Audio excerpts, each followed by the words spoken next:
Donc, cette deuxième réunion est, comme nous l'avons indiqué dès le départ, une réunion de suivi. C'est-à-dire que nous avons fait une première réunion de lancement fin septembre. Est-ce que vous m'entendez bien? J'ai un petit doute sur le fait que ça enregistre. Tu vas regarder si ça enregistre? On dirait bien. Bon.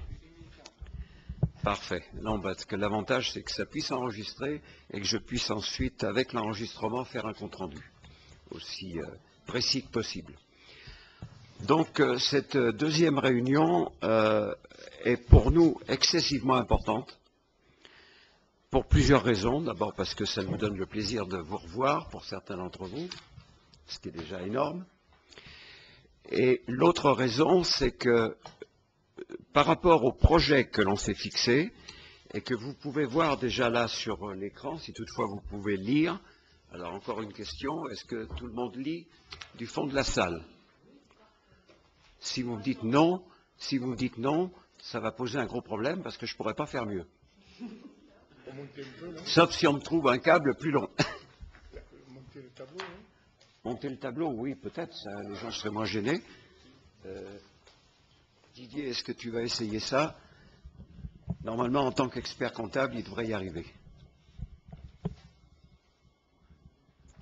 Alors, en attendant, et pour ne pas perdre de temps, donc ce que je disais au cours de cette première réunion, et que je vais répéter aujourd'hui, ne serait-ce que pour relancer l'idée, c'est que vous êtes, mesdames, messieurs, autour de cette table, des gens responsables d'associations, de think tanks, de groupes, de cercles libéraux, et nous nous connaissons, pour certains d'entre vous, depuis fort longtemps. Nous savons que vos écrits, vos actions, vos propositions, vos messages visent tous et depuis longtemps, selon la spécificité de chacun, à plus de liberté, de responsabilité et de protection de cette liberté individuelle qui commence à nous faire très défaut. Alors s'il y a des socialistes parmi nous, mais à mon avis ils ne doivent pas être nombreux, ça risque de ne pas plaire, mais je vais le dire quand même. Donc toutes ces choses que notre pays a perdues. Mais nous pensons que vous pourriez participer encore plus activement si nous étions tous unis vers un même but. Quel est ce but? Ce but, c'est de sensibiliser un maximum de futurs électeurs en vue des prochaines échéances électorales. Je ne vais pas vous étonner si je vous dis qu'aujourd'hui, le monde politique est dans un état tel que parler d'élections aujourd'hui, ça serait très très compliqué, puisque ce que fait la gauche, on le sait tous et on ne va pas s'arrêter dessus. Ce que fait pas la droite, on le sait tous aussi et on ne va pas s'arrêter dessus. Et à part ça, disons que c'est un petit peu le désert. En 2014 et en 2017, il y aura des élections importantes, communales, européennes et ensuite les présidentielles. Donc tout ça, c'est excessivement important. Donc d'ici là, notre objectif, vous allez me dire qu'il est un peu compliqué à atteindre, mais on a quand même de l'espoir, grâce à vous, parce que vous êtes là. On a cet espoir que ce message libéral puisse arriver aux oreilles du plus grand nombre de personnes. Il est bien évident que tant que ce message-là ne sera pas arrivé aux oreilles du plus grand nombre, nous n'aurons toujours pas de candidats libéraux se présentant aux élections. Un candidat à une élection est quelqu'un, j'ai enfoncé une porte ouverte, qui se présente pour être élu. S'il est conscient qu'il y a un nombre suffisant de personnes qui peuvent voter pour lui, il présentera des idées libérales et il sera peut-être élu. Voilà. C'est le grand message que je voulais vous faire passer aujourd'hui. Et je vais continuer en déroulant un tout petit peu ce qui s'est passé lors du 27 septembre, et pour vous rappeler qu'un certain nombre de ceux qui étaient ici avaient déjà contribué à présenter quelques actions. Pour certaines, et pour la plupart, je dirais tout à fait importante. Contribuable associé, en la personne d'Alain Mathieu, qui était là cette fois-ci et qui s'excuse de ne pas pouvoir venir, mais qui est très bien représenté par Julien Hamon, qui est là-bas au fond de la salle, qui était l'idée qui était de convaincre les électeurs de la nécessité d'aligner les régimes de retraite du secteur public sur ceux du secteur privé. Alors pour ceux qui étaient là, vous vous rappelez peut-être que Alain Madelin avait réagi un peu vertement à cette idée-là, en disant attention, attention, attention, on ne va pas faire ça comme ça. Il avait raison. Il avait raison en ce sens que ça ne pourra se faire que progressivement. Mais qu'en particulier, de nouveaux employés de la fonction publique pourraient quand même aujourd'hui être recrutés selon un système qui ne serait plus celui du système public. Ce qu'on avait souhaité, c'est qu'un sondage auprès des électeurs puisse nous indiquer combien d'entre ceux-là seraient favorables à cette idée. Et Julien Hamon, qui est au fond de la salle, nous disait tout à l'heure à l'oreille qu'ils avaient effectivement fait un sondage.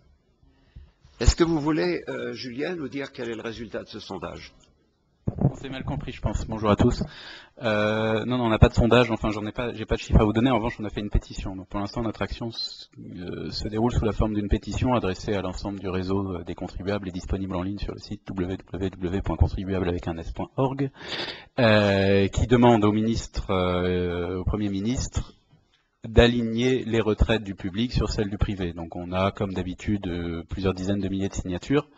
Je vous invite à la propager si vous êtes partisan de ce combat, mais j'ai pas de chiffre de sondage pour l'instant à vous donner. De mémoire, on n'en a pas fait dernièrement.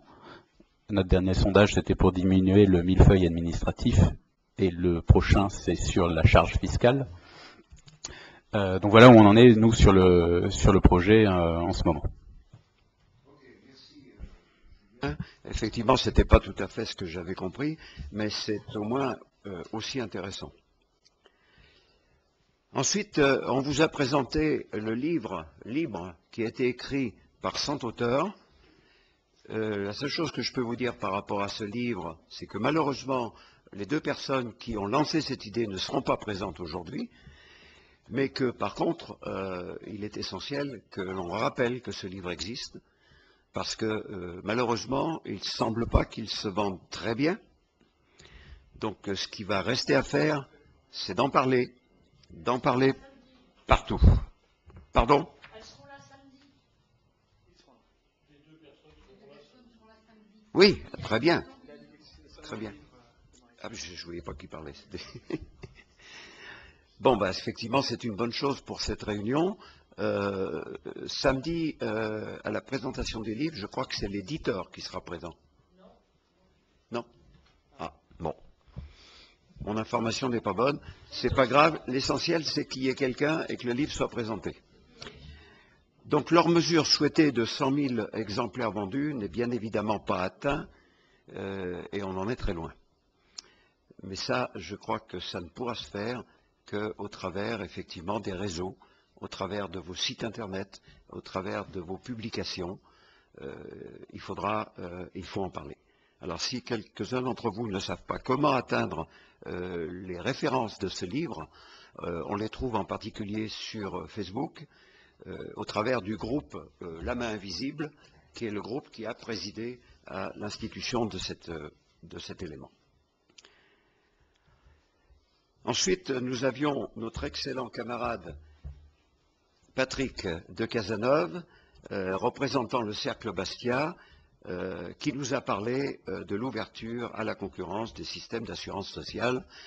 Comme Patrick nous fait l'honneur d'être ici à nouveau, donc bien évidemment, il sera à nouveau convié à nous parler et à nous dire comment évolue cette affaire. Je sais que particulièrement il a été très actif et que de nombreuses publications sont parues ces derniers temps, rappelant ça. Alternative libérale avait émis le souhait de créer un shadow cabinet. Je peux vous dire que pour le moment, il porte bien son nom. Il est vraiment shadow. Héritage et Progrès, qui également nous fait l'honneur d'être présent au travers de Françoise, qui la dernière fois nous avait fait une présentation tout à fait intéressante sur le souhait que pourraient avoir les électeurs s'ils comprenaient de quoi il s'agit d'assouplir le droit du licenciement, avec des interventions de notre ami Jean-Philippe Fellman, qui, expert des contrats de travail, bien évidemment, voit autour de ça la refonte complète du système, sinon aller vers un système de contrat totalement libre entre les employés et les employeurs. Je vous dis tout de suite, quand on dit un truc comme ça dans le grand public, contrat totalement libre entre employés et employeurs, vous aurez aussitôt une foule de gens qui vous tomberont dessus en lui disant « Monsieur, vous êtes encore un affreux libéral qui va introduire le renard dans le poulailler ». Le 7e point était développé par Thierry Jalas, qui est ici présent et qui va nous en parler tout à l'heure, l'idée de créer des syndicats libres et favoriser leur introduction en entreprise. Donc il vient de vivre une expérience, il vous dira rapidement quelle est cette expérience, et il vous dira surtout, parce que c'est ça qui est important, comment il souhaite rebondir. C'est pas ça. Voilà. J'ai pas vu Quentin. Ah, il ne doit pas être arrivé. Donc, Quentin Michon nous avait présenté la dernière fois sa publication Contrepoint, qui, par rapport, je dirais, au sujet sur lequel je veux mettre l'accent aujourd'hui, est particulièrement important, puisque nous avons, au travers de cette publication, la possibilité d'écrire et d'être lu. Parce qu'écrire, je crois qu'on sait tous le faire, plus ou moins, dans cette assemblée au moins, mais être lu, c'est encore autre chose. Donc, il nous avait expliqué qu'il avait un grand nombre de lecteurs, et il nous avait expliqué aussi qu'il cherchait de nouveaux auteurs. Alors, je le répète pour lui, mais je pense qu'il va nous rejoindre dans un moment, puisqu'il avait prévu de venir, qu'il est essentiel que l'on puisse contribuer à cette publication qui fait un bon travail. Christine de Saint-Genois, très rapidement la dernière fois, avait eu 3 minutes 15 à la parole pour nous dire qu'elle aimerait bien pouvoir défendre les droits de l'homme, mais malheureusement, elle est à Miami. Je pourrais dire qu'elle a un peu de chance, mais elle n'y est pas pour une bonne raison, donc je ne le dirai pas. Ensuite, Alternative libérale, vous avez parlé de la création d'une université populaire libérale. Mon ami Jacques Legrand est ici, donc il pourra à nouveau en parler et vous dire où il en est et ce qu'il espère surtout pouvoir faire. Et finalement, je dirais pour englober le tout, étant donné que nous avions dans la salle la dernière fois un nombre relativement conséquent d'organisations libérales, on s'était donné à nous-mêmes un challenge qui était d'en voir au moins 85% revenir cette fois-ci. J'ai l'immense plaisir de vous dire que ce n'est pas 85, c'est 95. Donc, nous avons atteint notre but et c'était ce qui était recherché. Alors maintenant, je passe tout de suite au 13 décembre. Le 13 décembre, c'est aujourd'hui. Et je disais que sans doute nous serions rejoints par des représentants d'associations, think tanks ou groupes qui s'étaient fait excuser la dernière fois. Ils pourront alors ajouter d'autres idées d'action à celles que nous avons retenues le 27 septembre. Pour celles sur lesquelles nous nous sommes déjà arrêtés, et là si je l'ai mis en gras, c'est parce que je vais encore insister une fois, il nous faudra prolonger la réflexion sur la manière de les faire entrer en synergie vers notre cible. Encore une fois, je voudrais être clair, parce que j'ai peur parfois de ne pas l'être. Il n'est pas question pour nous de dire « Messieurs, mesdames, les organisations, vous n'avez pas bien fait votre travail, maintenant nous on va vous aider ». Vous avez tous, toutes et tous, fait un travail extraordinaire. Mais malheureusement, ce travail n'est pas arrivé toujours à l'oreille de tout le monde. Et ce qui nous ennuie un tout petit peu, et je pense que Douce de Franlieu qui est là sur ma gauche, c'est bien de quoi je veux parler, ainsi que Jacques Péter, puisque il y a maintenant pas loin de 10 ans, nous avions démarré un site qui est hébergé chez Yahoo et qui s'appelle le Réseau Liberté. Et notre idée à ce moment-là, c'était de rassembler sur un même réseau des gens qui défendaient des idées libérales. On n'a pas réussi. Il faut bien l'avouer, on n'a pas réussi. On communique beaucoup sur notre réseau, mais on communique entre nous. Voilà, donc on est combien à communiquer 10 personnes à peu près. Bon. Alors on est nul, comme dit Douce, il faut bien le reconnaître.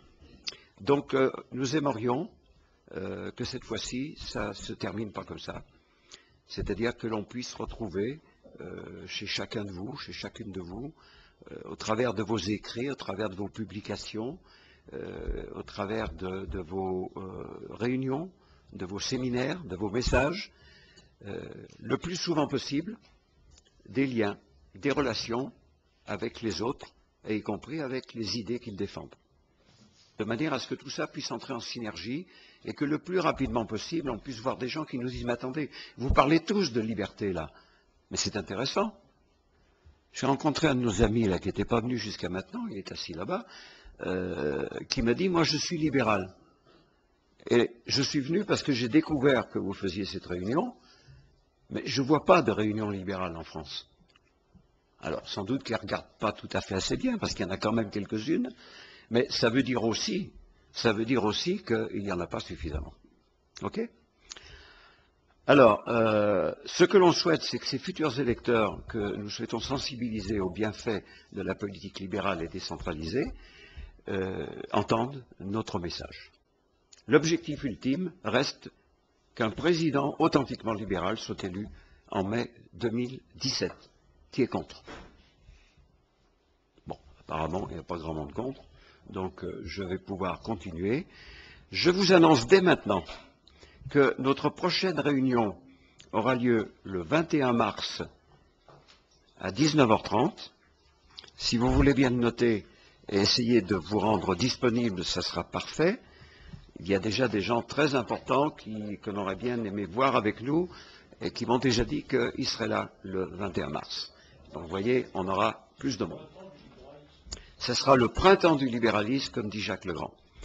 Cela dit, je vais laisser la parole 1 minute et demie à mon président préféré, qui va vous souhaiter la bienvenue avant qu'on continue. Merci, cher Jacques. La tâche ne sera pas aisée, puisque tu as fait une brillante présentation déjà, donc je vais tâcher d'être bref, parce qu'il me semble que tu as quasiment déjà tout dit. Si ce n'est vous exprimer ma joie et mon plaisir de se retrouver, oserais-je dire, en famille. Car par les temps qui courent, quand on regarde l'actualité et qu'on voit ce qui se passe un peu dans notre cher pays, eh ben, je peux vous assurer que ça me fait plaisir d'être là avec vous ce soir et d'être entouré d'autant de penseurs libéraux et de militants du libéralisme. C'est un peu pas une cure de jouvence, mais ça fait vraiment plaisir d'être entouré par d'authentiques libéraux que vous êtes. Remercier également mes deux membres de bureau à ma droite, à savoir Jacques Gautron et Didier Maréchal, pour l'organisation de cette deuxième soirée. Après le succès qui fut la réunion du 27 septembre dernier, tout porte à croire que celle de ce soir sera également un beau succès, et nous leur devons cela, parce qu'ils travaillent sans arrêt, en tout cas depuis de nombreuses semaines, à la tenue et à la réussite de ces événements. Sans oublier bien évidemment Marie-France Suivre, qui est à l'arrière de la salle, pour de la remercier pour nous avoir aidé à obtenir les locaux dans lesquels nous sommes et à avoir permis en fait que cette manifestation se tienne ici. Et vous remercier tous chaleureusement, vraiment, pour vos contributions à nos travaux précédents et à vos contributions à venir. Nous avons vraiment besoin de nous unir, de nous retrouver, de nous entraider, de nous soutenir, car malheureusement, comme Jacques le disait, le libéralisme est trop timoré en France.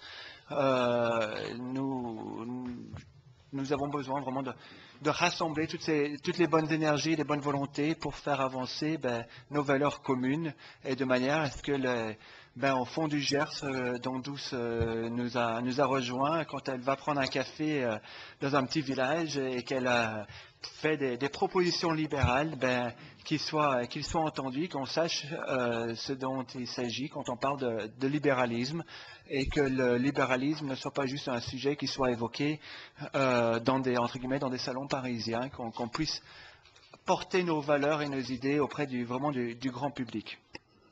Voilà, je ne vais pas m'étendre, je suis déjà trop long, je vais me faire taper sur les doigts ce soir.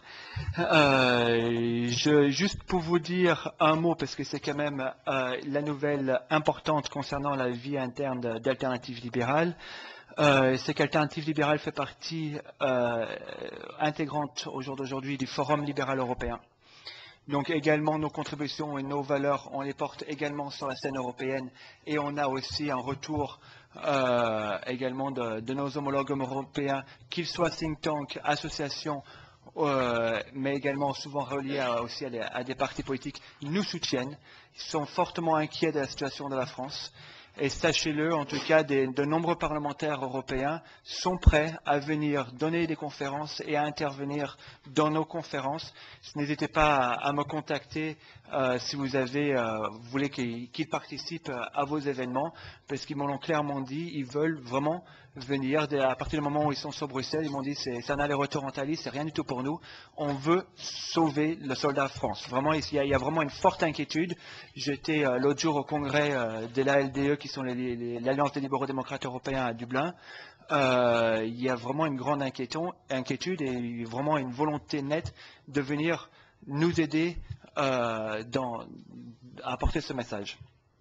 Dernier point, d'un point de vue organisation, on vous a distribué des petites fiches qui n'ont pour unique but, en fait, d'en savoir un peu plus sur vous, et surtout de pouvoir vous recontacter quand on organise des événements, des conférences ou autres, de manière à pouvoir vous contacter plus facilement et avoir vos coordonnées. Donc si vous ne les avez pas eues, on va vous les faire parvenir. En tout cas, n'hésitez pas, il y a plusieurs membres du bureau d'Alternative Libérale dans la salle, ils peuvent lever la main d'ailleurs, comme ça vous allez les identifier. Gianni à la tribune, Jacques, Emilio à l'arrière, Rémi au milieu, Douce. Donc n'hésitez pas à leur remettre vos fiches, Arnaud, Jacques, et vraiment, plusieurs membres sont dans la salle. Voilà, je vais terminer mon propos, si ce n'est que j'allais dire, n'oubliez pas d'éteindre vos téléphones portables, mais vous pouvez quand même vous en servir, car comme Jacques disait à très juste titre, il faut faire le buzz, il faut qu'on parle de nous.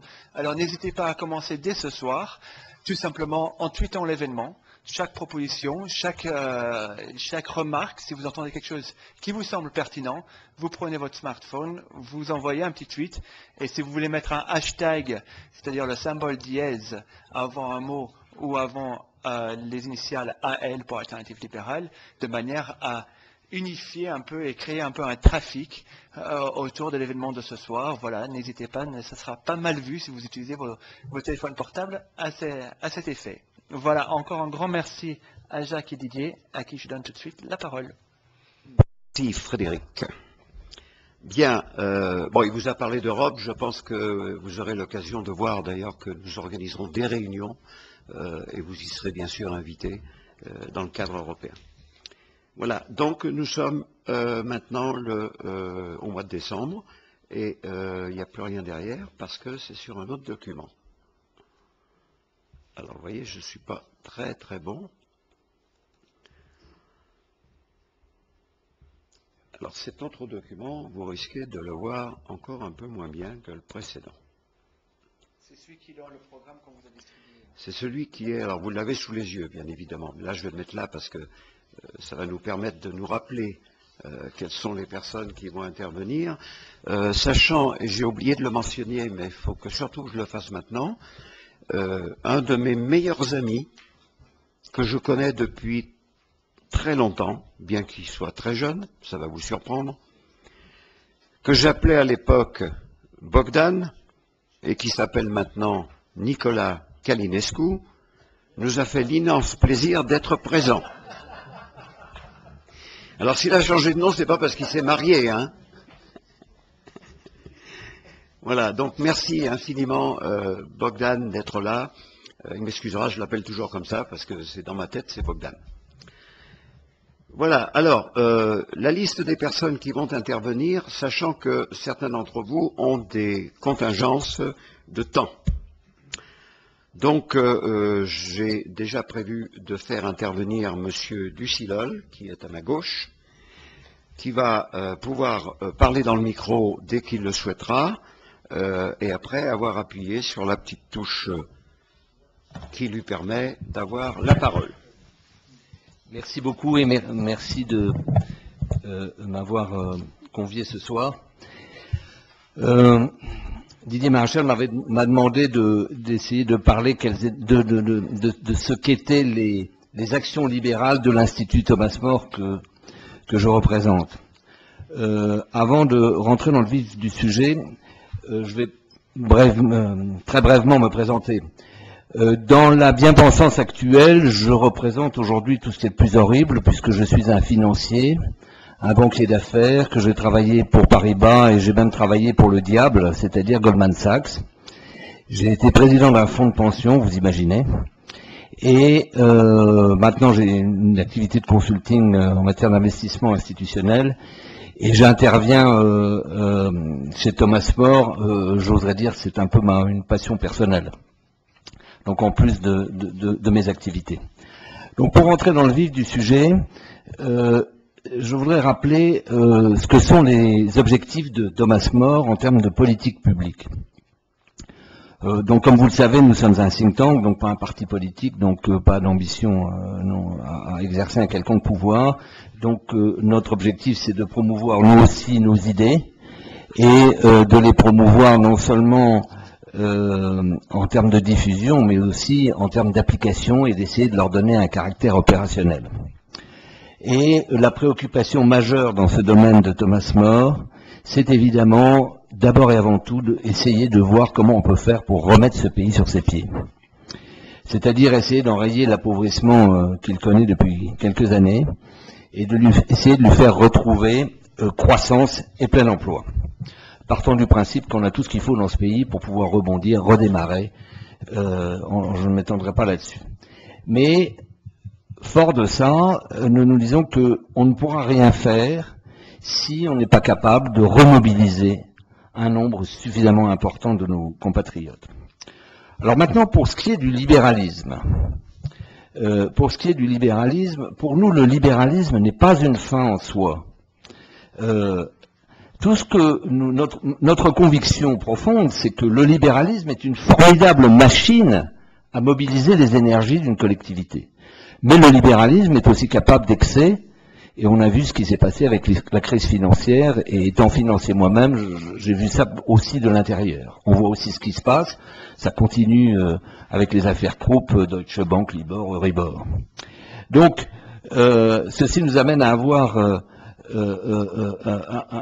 au fond d'être fondamentalement pragmatique. Et notre approche aussi est une approche que j'appellerais peut-être plutôt top-down, une approche globale. C'est-à-dire notre réflexion n'est pas de partir en disant quelles seraient les mesures à prendre pour faire avancer certaines choses, mais essayer de voir comment peut-on réfléchir à une forme d'architecture, plutôt que de prendre l'approche bottom-up qui consiste à partir de mesures spécifiques. À partir de là, quels sont les axes du discours public de Thomas More? D'abord, il faut reconnaître l'état de notre psychologie collective dans ce pays, et il faut acter le fait que, quelles qu'en soient les raisons, le mot libéral est tabou. Dès que on parle et dès qu'on vous colle l'étiquette de libéral, d'ailleurs le libéral ça n'existait pas, c'est ultra-libéral. À partir de ce moment-là, vous voyez les visages se fermer, et plus personne, vous pouvez dire ce que vous voulez, faire les pieds au mur, vous êtes perçu comme un idéologue, et plus personne ne vous entend. En revanche, il y a une tonalité d'un discours qui est susceptible d'être entendu dans ce pays et à travers lequel vous pouvez faire passer vos messages. C'est un peu comme une partition, vous écrivez en clé de fa, en clé de sol ou en do majeur. Je suis pas musicien, donc ceux qui sont musiciens l'auront compris. Sinon vous avez une espèce de discordance, ça grince dans l'esprit des gens. Et cette tonalité du discours dans ce pays, c'est le mode compassionnel. Il faut toujours parler au nom de la morale, du juste, de la solidarité. Vous écoutez tous les discours des hommes politiques et des médias, tout doit être juste, la loi, les impôts, la fiscalité. On a même entendu un ministre des Finances au mois de juillet nous expliquer que son gouvernement allait faire le redressement dans la justice. Personne ne lui a posé la question de savoir, mais monsieur, dites-nous ce que c'est qu'un redressement dans l'injustice. Nous, ce qui nous intéresse, c'est le redressement. Mais bon, pour vous donner une idée de la déviance du discours actuel. Autre état des lieux, notre situation économique, pas très long non plus, mais il y a une chose sur laquelle qui est quand même dont on ne parle peu, c'est qu'une des spécificités de notre pays, c'est de se caractériser par ce qu'on appelle un surchômage. Qu'est-ce que ça veut dire? Ça veut dire que dans les 10 années qui ont précédé la crise, nous avions en moyenne 40% de chômeurs en plus que la moyenne des pays développés. Et ça veut dire 700 000 personnes qui étaient ou qui sont au chômage et qui ne devraient pas y être, qui n'auraient jamais dû y être. Vous y ajoutez la précarité du travail des jeunes, le plus faible taux d'emploi des seniors au monde, je crois, après la Belgique, et tout ça mis bout à bout, sur une dizaine d'années, ça vous fait des millions de familles qui sont touchées par ce problème-là. Alors, comment peut-on expliquer ce surchômage? Eh bien, on va pas revenir sur nos excès de dépenses publiques, mais il faut quand même s'y arrêter une seconde. En 2009, et depuis on a fait mieux, mais on avait 9 points de dépenses publiques d'écart, 9 points de PIB par rapport à l'Allemagne. 9 points à l'époque, c'était à peu près 170 milliards. Aujourd'hui, on est à 215 milliards. Et ce qu'il y a d'intéressant, il y a deux choses. C'est d'abord que c'est une partie, quand on fait de la comparaison avec l'Allemagne, une partie de ces surdépenses ne correspondent pas à des services additionnels que nous rend notre État. On y reviendra. Mais le point sur lequel je vais insister maintenant, c'est qu'on constate au même moment, en 2009, que nos entreprises payaient 7 points de PIB, en plus de 7 points de PIB, en plus, en prélèvement obligatoire et cotisation sur le travail, que les entreprises allemandes. Ça veut dire que notre surdépense par rapport à l'Allemagne est financée à 80% par les entreprises et le travail. Et ça représentait quand même la modique somme à l'époque de 135 milliards. Donc, on peut aussi regarder les chiffres en donnant une autre facette de cette réalité, c'est que si aujourd'hui, nous avions les mêmes prélèvements sur le travail, cotisations sociales et cotisations patronales, qu'en Allemagne, on pourrait augmenter tous les salaires de 25% sans que ça coûte plus cher aux entreprises. Vous imaginez ce que ça représente en termes de pouvoir d'achat. Et à l'inverse, évidemment, on pourrait baisser le coût du travail de 20%. Alors après, tout s'enchaîne. On a les entreprises les moins rentables d'Europe. Les profits des entreprises industrielles allemandes ont augmenté de 40% entre 1990 et 2010, et dans le même temps, les Françaises ont chuté de 25%. Donc, avec moins d'argent pour investir, innover, développer de nouveaux produits, elles peinent à faire face à la concurrence et exportent de moins en moins. Et comme elles exportent de moins en moins, eh bien ça fait moins de croissance pour la France. Si on avait maintenu le solde commercial le pic de 98, nous aurions eu sur 14 ans chaque année 20% de croissance en plus. Autant dire qu'on n'aurait pas ces problèmes. Et donc comme on crée plus de chômage, il faut dépenser plus pour protéger les laissés pour compte. Et comme on dépense plus, il faut lever plus d'impôts. Et l'année d'après, on est ce qu'on appelle un cercle vicieux. Donc, pour casser ce cercle vicieux, il est absolument impératif de baisser la dépense publique pour alléger les prélèvements sur les entreprises. Et à Thomas More, en faisant ce qu'on appelle d'un mot horrible de benchmarking, c'est-à-dire de comparaison et d'étalonnage avec l'Allemagne, on se rend compte que on pourrait réduire le coût de fonctionnement de l'État d'environ 100 milliards avant d'avoir touché aux prestations, avant d'avoir touché au cœur du modèle social. Alors, à partir de ces constatations, nous sommes posé la question qui est très directement en lien avec ce que vous venez de dire. Comment reconstruire un discours qui soit audible, qui soit dans la tonalité actuelle, et donc qui, à partir de là, puisse être fédérateur et mobilisateur? Eh bien, en axant évidemment tout notre discours sur le surchômage, qui fut un sujet longtemps oublié et qui maintenant redevient malheureusement et cruellement au premier plan de l'actualité. Et donc, c'est dire aux Français, comment expliquer qu'avec le modèle social le plus protecteur au monde, qui nous protège le plus contre les aléas et les accidents de l'existence, comment souhaite-t-il que nous soyons le peuple le plus pessimiste au monde? Est-ce que ce pessimisme, en fait, n'est pas autre chose que dans la conscience collective, si je peux utiliser ce mot, des Français, d'une peur aiguë, profonde et justifiée du chômage? Et cette peur, aucun modèle social au monde ne pourra jamais l'enlever. Donc ce n'est ni la dette, ce n'est ni le déficit budgétaire, ni même le modèle social qu'il faut mettre au centre du débat public, mais le chômage. Et la question alors devient, et on va re-rentrer dans la tonalité du discours public actuel, comment expliquer que ce pays, qui est si épris de justice et de morale, qui donne des leçons au monde entier, ait pu tolérer en son sein depuis tant d'années la pire des injustices sociales? Dit d'une autre manière, nous avons l'économie où l'État est le plus impliqué, mais qui fabrique le plus de chômeurs.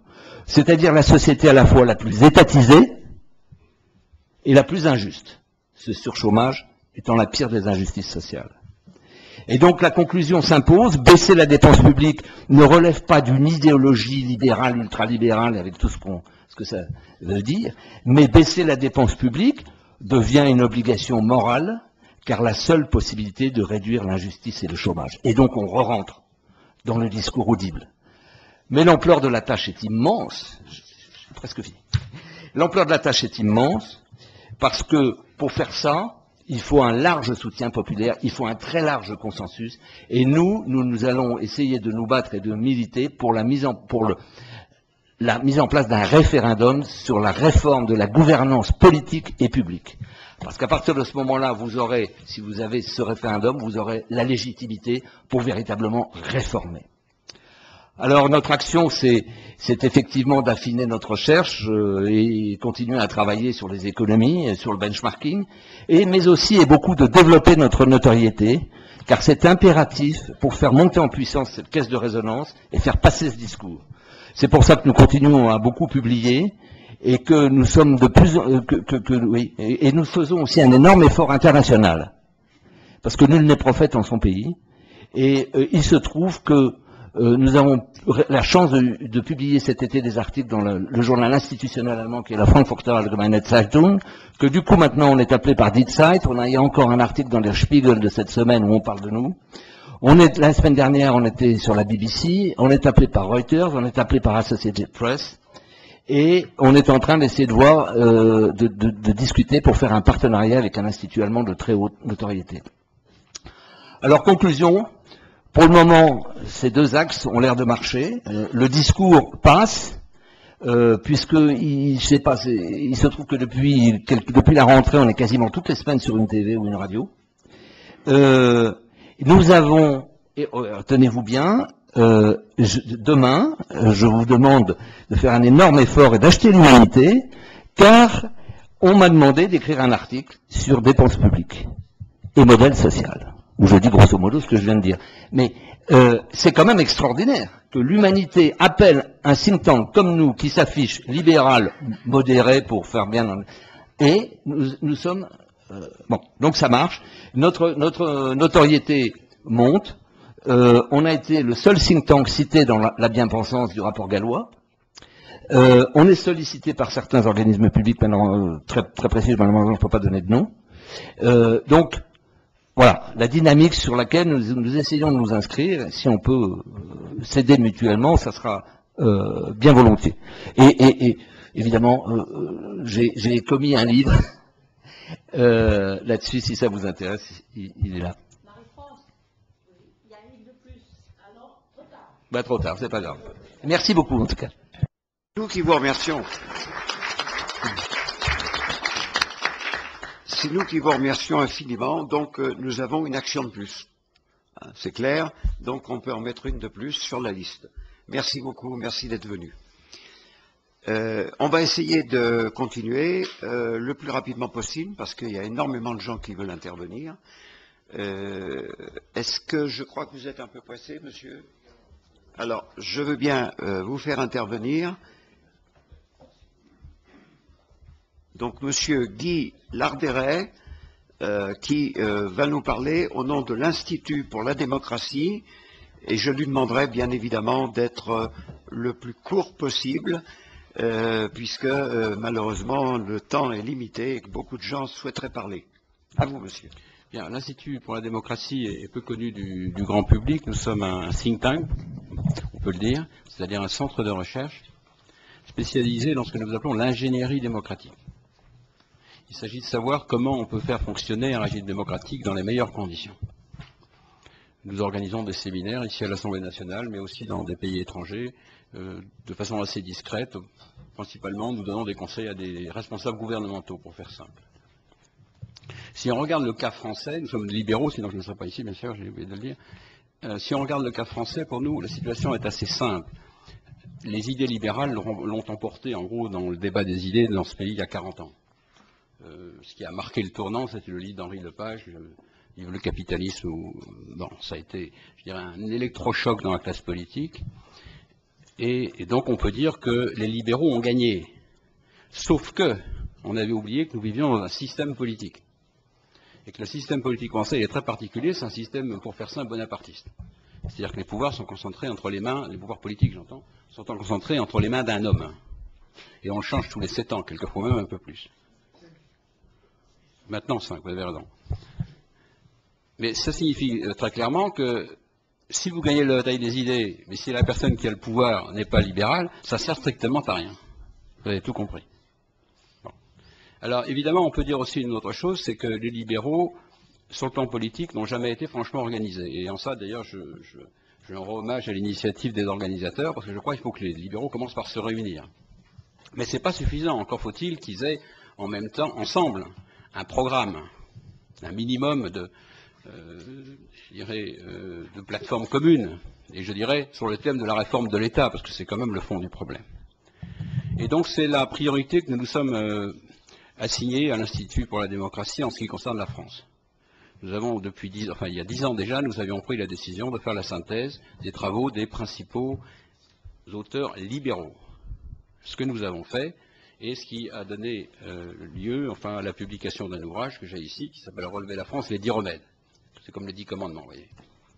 Et il y a une centaine d'auteurs libéraux qui sont cités et qui apportent vraiment leur lumière et des arguments extrêmement forts en faveur d'un programme qui peut se résumer à relativement peu de choses, finalement.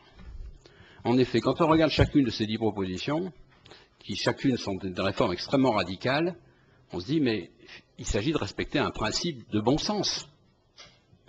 Et quand on va un peu plus loin et qu'on regarde ces 10 principes, on se dit, mais c'est pas possible, c'est les principes de la démocratie libérale. Donc, si on écrivait les principes de la démocratie libérale dans un préambule constitutionnel, eh bien, nous serions dans l'obligation juridique d'entreprendre un certain nombre de réformes qui permettraient de redresser le pays. Voilà la thèse, si vous voulez simplifier à l'extrême, évidemment, si vous voulez, de ce livre. Alors, je ne vous surprendrai pas en vous disant que la presse, évidemment, disons en quelque sorte, est complice du silence habituel, je dirais, sur ce genre d'ouvrage. Mais ça ne veut pas dire qu'il n'y a pas de moyens qu'il n'y a pas des moyens, si vous voulez, de faire quelque chose. Alors là, en l'occurrence, ce que je proposerais aux associations libérales qui sont ici représentées, c'est 2 choses. Bon, la première, c'est de s'informer du contenu, je dirais, de cet ouvrage, et je le tiens à la disposition de tous ceux qui en qui en souhaitent. J'en ai quelques exemplaires ici, mais nos bureaux sont juste à côté de l'Assemblée nationale, là au 106 rue de l'Université. Donc si vous voulez venir chercher un ouvrage, si vous voulez, il vous sera remis gratuitement. Même en plus. Donc ça c'est la première étape, parce que la deuxième étape, c'est qu'on souhaiterait vous inviter à ce que nous avons appelé pour l'instant des états généraux de la démocratie libérale. Ces états généraux devraient se tenir dans quelques mois, enfin si tout se passe bien, et devraient être l'occasion pour les libéraux de montrer qu'ils ont un programme commun. Alors ça ne veut pas dire que ce sera nécessairement celui-là, parce que précisément, entre-temps, il va en être débattu. Mais au moins, on part de quelque chose, voyez, on n'est pas dans le vague. Et précisément, dans l'intervalle, nous allons travailler avec un certain nombre de... Nous avons déjà constitué un petit comité avec des constitutionnalistes, dont je salue d'ailleurs l'un des plus éminents représentants ici, Jean-Philippe Feldman, un petit comité qui va valider, nous l'espérons en tout cas, nous l'espérons arriver à un consensus sur les conclusions, l'une des conclusions de ce livre, qui est précisément cette déclaration de principe qui définit de façon juridique les règles de la démocratie, qui devraient être notre charte à tous. Voyez. Donc, nous espérons que dans 2 mois, ce travail sera fait et qu'à ce moment-là, nous pourrons ouvrir ce débat à un public plus large, et donc vous serez invités à participer à ces états généraux de la démocratie. Voilà, si vous voulez, le projet, en quelque sorte, dont vous m'avez demandé de dire quelques mots, et je répondrai éventuellement à des questions si on a le temps. Merci infiniment. Merci infiniment. Là, effectivement, encore un sujet qui va aller dans le sens de ce que l'on souhaite, et surtout avoir une occasion supplémentaire de nous réunir, nous les libéraux, qui nous réunissons pas vraiment très souvent ensemble. Vous faites des réunions, mais on est rarement ensemble. Bien, je vais donner maintenant la parole sur le sujet dont je vous ai parlé tout à l'heure, qui nous avait été présenté la dernière fois par Thierry Jalas, qui était l'idée de constituer un syndicat libre et responsable, hein, Thierry, c'est ce qu'on avait dit au départ. Pour cela, je vais donc donner la parole à Jean-Philippe Feldman.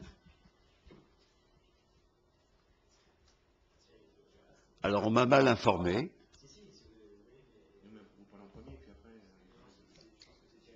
Alors, je vais vous dire, Jean-Philippe, je vais te dire, puisque habituellement on se tutoie, pourquoi on avait eu cette idée-là, parce que, étant donné que Thierry doit effectivement nous parler de son sujet en partant sur ce qui s'est passé, donc c'est toi qui le sais le mieux, ou presque, et ensuite Thierry nous dira quels sont ses objectifs. Il ne faut jamais contredire le président. Alors, contrairement à beaucoup d'entre vous ici, je ne suis responsable de rien du tout, donc je ne suis pas responsable d'association. Contrairement à certains, je suis libéral, je ne suis pas pragmatique. Donc, on m'a demandé donc de vous parler je dirais, de droit. Avec une casquette un petit peu différente, puisqu'on m'a cité comme constitutionnaliste. J'ai une double casquette d'universitaire et d'avocat. Là, ce sera en qualité d'avocat que je parlerai quelques instants, spécialisé en droit du travail. Donc Thierry Jalas vous parlera je dirais, de l'avenir, mais Thierry Jalas, qui parlerait beaucoup mieux que moi, a constitué il y a quelques années un syndicat totalement novateur, avec une idée tout à fait nouvelle, en constatant que les syndicats français ne remplissaient pas leur office et qu'il y avait une possibilité de créer un nouveau type de syndicat qui ne serait évidemment pas représentatif de ce que sont les syndicats actuels, c'est-à-dire des syndicats de privilèges, des syndicats qui n'aident pas les salariés, alors que logiquement les syndicats sont des associations d'un type particulier qui devraient rendre des services à leurs adhérents. Bref, il se trouve que ce syndicat a été créé et que vous avez peut-être qu'il y a eu en cours des élections dites TPE, c'est-à-dire des élections dans les très petites entreprises, une brillante initiative. Je crois que d'ailleurs l'ancienne majorité, qui est aujourd'hui extrêmement minoritaire, avait pris une part essentielle dans la volonté de syndicaliser encore plus les entreprises françaises. C'est vrai que c'est une très brillante idée, puisque ça marche très bien dans les grandes entreprises. Pourquoi effectivement ne pas implanter, même quasiment de manière obligatoire, des syndicats dans les entreprises, quasiment les entreprises individuelles, dans les très petites entreprises. Donc très brillante idée de la majorité conservatrice d'alors. Et donc, il se trouve que depuis 2008, la loi sur les syndicats a changé. Que les règles qui avaient été posées après la Deuxième Guerre mondiale ont été modifiées, qu'il y a eu une période transitoire et qu'aujourd'hui on arrive dans la période qui n'est plus la période transitoire. Donc jusqu'à présent, vous savez qu'il y avait un certain nombre de syndicats représentatifs, avec un certain nombre de critères pour être un syndicat, et notamment le fait d'avoir eu une attitude qui devait être celle de tous les Français durant la Deuxième Guerre mondiale, donc une attitude patriote durant la Deuxième Guerre mondiale. Donc c'était quand même un critère qui était un petit peu dépassé depuis quelque temps, si tant est d'ailleurs pour certains syndicats qu'il n'ait jamais été à l'ordre du jour, mais peu importe. Et donc, on ne peut pas se présenter librement à ces élections dans les très petites entreprises pour remplir un certain nombre de conditions, d'ancienneté par exemple, d'indépendance, et il faut être un véritable syndicat. Il se trouve donc que le syndicat Thierry Jalas et d'un certain nombre d'autres personnes a souhaité se présenter à ces élections, qu'il a été retenu à la suite d'un gros travail qui a été réalisé, mais qu'il y avait une possibilité de contester le fait pour certains syndicats de se présenter à ces élections. Et il y a eu effectivement un double recours, qui était un recours de l'un de nos syndicats les plus démocratiques, à savoir la Confédération Générale du Travail, dite CGT, et d'un autre syndicat qui était la CFDT. La CFDT. Donc un syndicat d'apparence, je dirais, plus modéré. Donc le tribunal, qui était le tribunal compétent selon les textes, c'était le tribunal d'instance du 15e arrondissement, avec des délais extrêmement brefs, et il a fallu s'organiser en l'espace de quelques dizaines d'heures pour pouvoir défendre la candidature de ce syndicat qui avait été contesté donc par les deux syndicats, parfois pour des raisons identiques et parfois pour des raisons différentes. Vous pouvez imaginer tout de même que le recours de la CGT était un petit peu différent de celui de la CFDT. Je dirais un petit peu plus dirigé, je ne vais pas dire politiquement, mais un petit peu plus dirigé syndicalement. Voilà. Alors, quels étaient les arguments essentiels? Bon, il y a eu des arguments sur les statuts, peu importe. Mais il s'agissait essentiellement du fait que le syndicat libre et responsable était en fait une officine patronale, dans la mesure où ce syndicat ne défendait pas la lutte des classes, selon la requête de la CGT. Il ne s'agit pas d'invention de ma part, hein, je ne fais que reprendre les termes donc de ces documents. Il y avait également l'idée que ce syndicat n'était pas indépendant, alors c'est un critère essentiel pour être un syndicat, et la meilleure preuve en était que ce syndicat avait très peu de fonds, contrairement à la CGT, qui en a énormément grâce à des millions de travailleurs qui cotisent pour la CGT, comme tout le monde le sait. Donc, nous nous sommes défendus essentiellement sur la base d'un principe que vous connaissez tous, qui est le principe nemo auditur suam propriam turpitudinem allegans, pas besoin de traduire. Selon le principe, nul ne peut invoquer sa propre turpitude.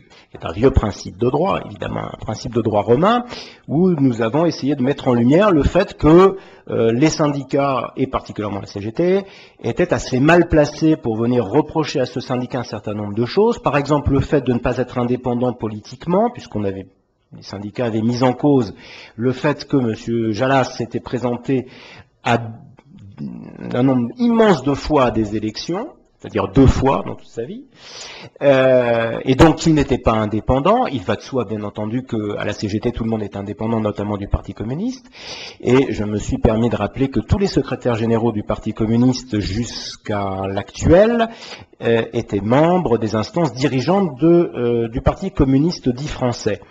Ce qui n'avait pas l'air de gêner la CGT. Par ailleurs, il était assez surprenant de dire qu'on était une officine patronale sous prétexte qu'on ne respectait pas la lutte des classes. J'avais quand même fait remarquer qu'à ma connaissance, le syndicat des cadres CGC n'appelait pas à la lutte des classes dans ses statuts. C'est un syndicat quand même assez modéré. Et je ne savais pas non plus qu'il fallait absolument partager une doctrine marxiste, texte à l'appui, pour constituer un syndicat. Mais manifestement, ce n'est pas l'avis de la CGT. Et puis enfin, quant à l'indépendance, c'était assez amusant, parce que c'était totalement contradictoire. On nous disait qu'on était inféodé au patronat, mais en même temps, le patronat ne nous donnait pas d'argent. C'est quand même assez bizarre. Alors qu'en réalité, ceux qui ne sont pas inféodés au patronat, à savoir la CGT, est gavé de subventions publiques. De même que la CFDT d'ailleurs, et tous les syndicats dits représentatifs en France. Donc voilà, on s'était, je dirais, un petit peu amusé sur ce point-là.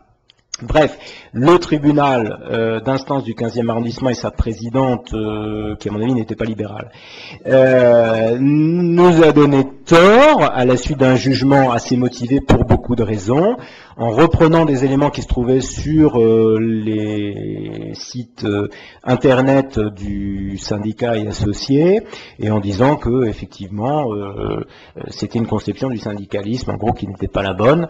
Donc, en bref, pour constituer un syndicat, je résume, il faut effectivement être favorable à la lutte des classes, dire que les patrons sont des ordures, faut être journaliste français, quoi, en gros.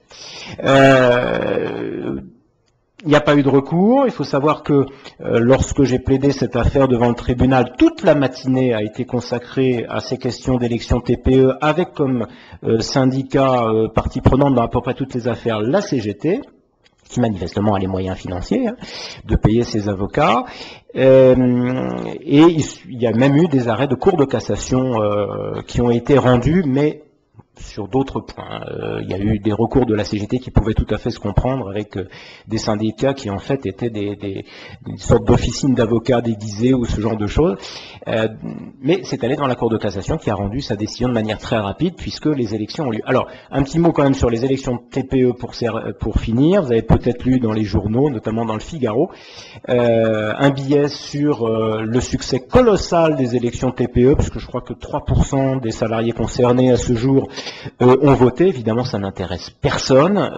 Quand on est dans des petites entreprises, on n'a pas envie d'aller voter pour la CGT ou pour d'autres syndicats de ce genre-là. Mais je vous rassure tout de suite, nos syndicats n'en ont rien à faire, puisque de toute façon, ils vivent avec notre argent de manière masquée. Mais ça, c'est un autre problème. Je vous remercie.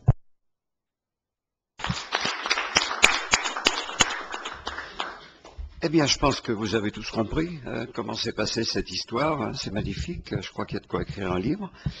Maintenant, Thierry, en quelques minutes, va nous dire quelle idée il a en tête pour rebondir. Parce que Thierry est un homme qui rebondit toujours. Merci à Maître Feldman pour le travail colossal qu'il a fait, gracieusement, pour nous aider.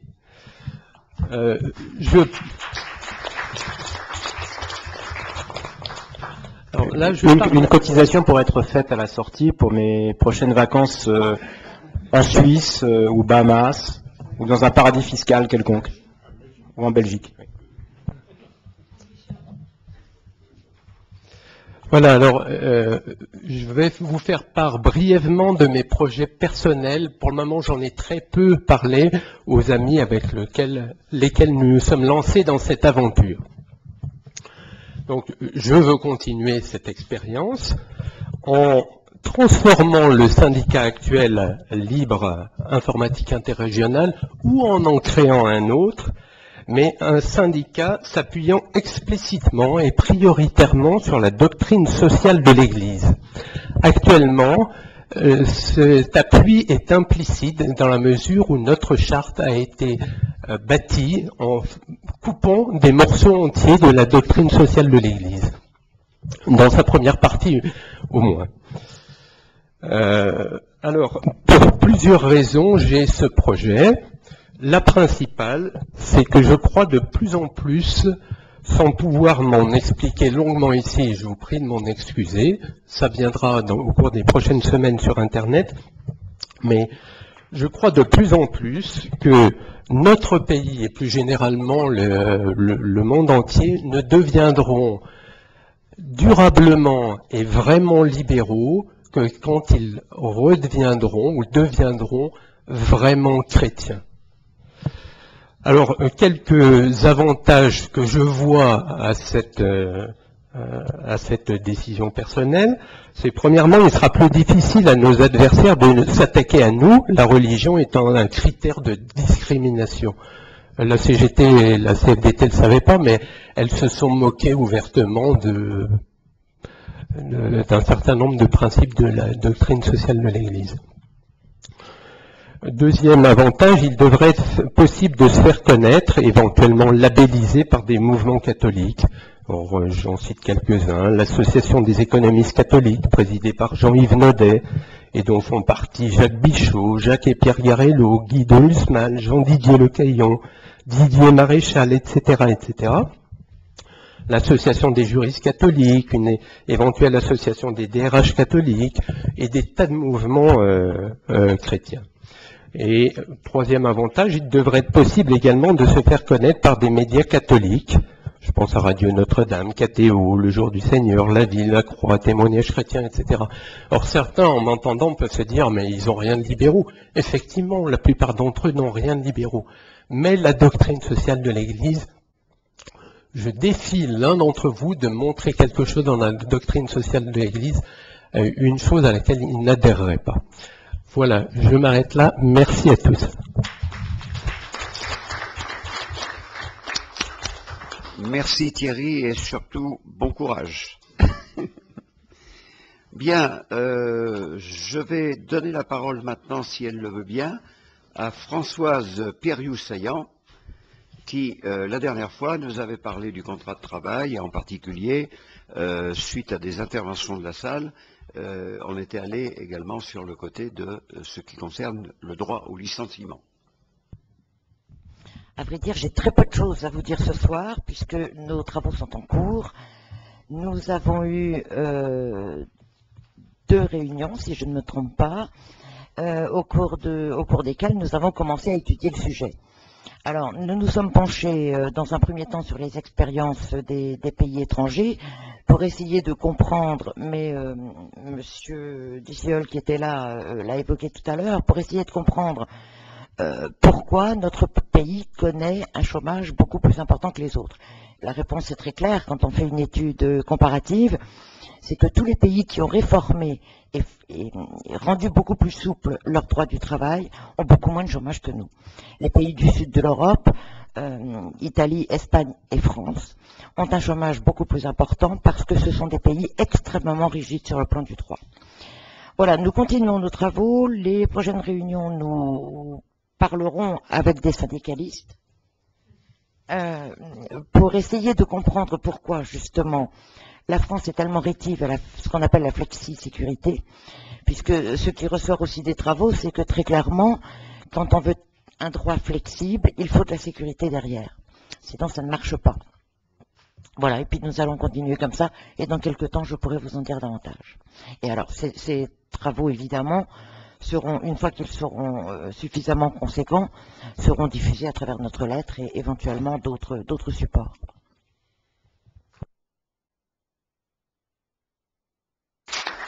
Merci madame. Eh bien écoutez, la transition est toute faite puisque la dernière fois, pour ceux qui étaient présents, vous avez vu que, et vous avez entendu Alain Mathieu se présenter, et Alain Mathieu nous avait proposé 2 sujets, et nous en avions retenu un, je l'ai rappelé tout à l'heure, qui était celui de rapprocher les systèmes de retraite du public vers ceux du privé, ou l'inverse, enfin, ça dépend comment on comprend le terme rapproché. Il avait un deuxième sujet dont il voulait parler, qui était la démocratie directe. Alors Alain Mathieu n'a pas tout de suite bien compris pourquoi je ne prenais pas ce sujet-là. En fait, je ne le prenais pas parce que j'avais l'idée de faire venir celui qui est le grand responsable et qui sait très bien présenter cette idée-là.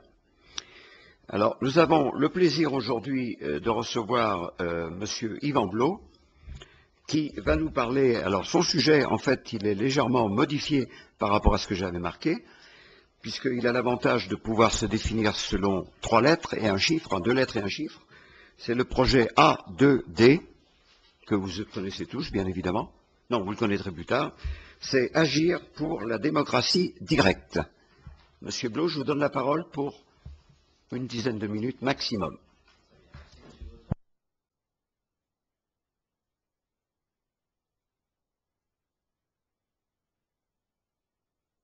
Ah, il faut appuyer dessus, pardon.